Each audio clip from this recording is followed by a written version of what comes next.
Well, thank you very much, Tony. Great to see you again after our very productive meeting on Tuesday.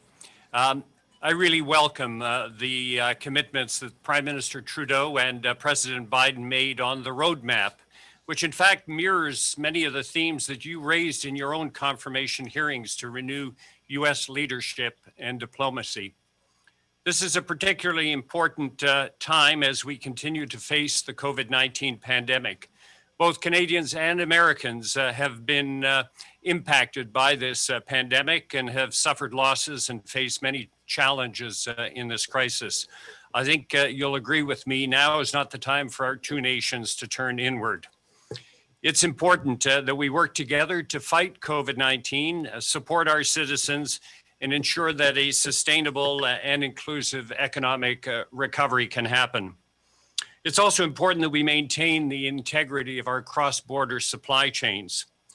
This is where the rubber hits the road, or if I could say, the rubber hits the roadmap.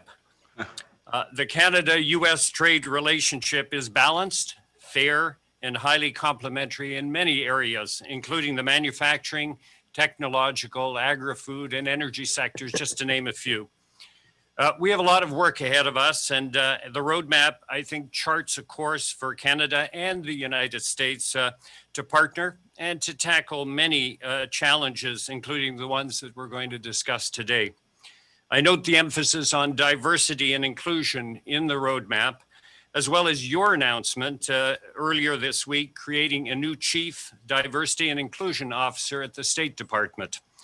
We're working on similar things as well. And I'd be very happy if our officials could exchange best practices and things we might do together. Maintenant, Tony, je sais que vous maîtrisez très bien la langue de Molière, alors je vais me permettre de dire quelques mots en français. Comme vous savez, le Canada et les États-Unis entretiennent l'une des relations bilatérales les plus étroites au monde. Et même si nous ne sommes pas toujours d'accord sur tous les enjeux, je peux dire avec confiance que dans la grande majorité des cas, on s'entend très bien sur les enjeux qui nous concernent. Alors, en fait, je tiens à vous remercier, M. Blinken, pour votre collaboration et celle du président Biden envers une solution au cas des deux Michael. Nous le disons souvent, mais c'est très, très vrai. Il n'y a pas deux pays qui dépendent plus l'un de l'autre que nos deux pays pour leur prospérité et leur sécurité. As the United States engages, I want you to know that you can count on Canada to be by your side. And I think that you'll find that we can be surprisingly helpful to you while advancing our own objectives. So thank you very much and delighted to be with you today. Marc, thank you so very much for receiving our virtual delegation in Canada. I so wish that we could be there in person, but I'm looking very much forward to the day.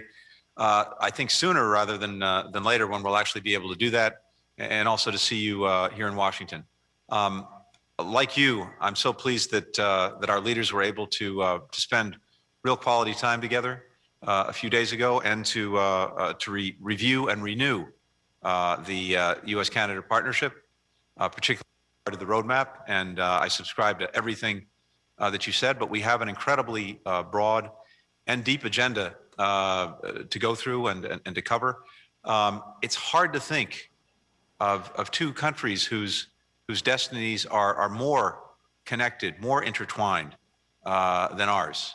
And we know that every single day, the work that we're doing, but more important, the deep ties between our people in virtually every aspect of our societies are benefiting both countries. And this is very much the spirit in which we're looking forward to this real renewal in our relationship. I was, I think, telling some colleagues the other day, I first started working at the State Department in 1993, and the very first trip that I made with my then boss was to Canada. So in a sense, the first foreign trip I made working in government was to Canada, and it's wonderful to be able to make this virtual trip today. The good news is no jet lag. The bad news is no frequent flyer miles, but we'll work on both of those things. I know we have a lot to talk about. And you've alluded to virtually all of the key points.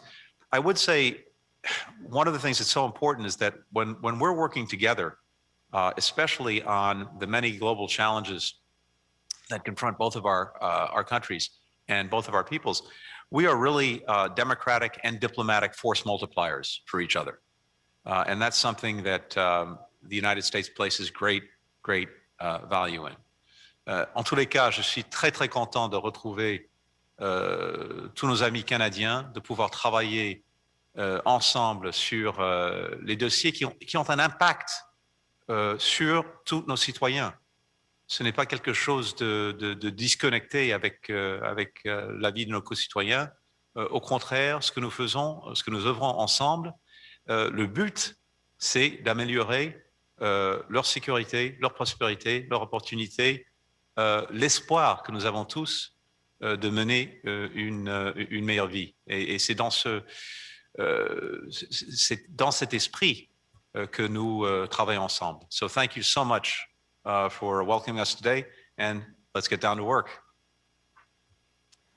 Thank you.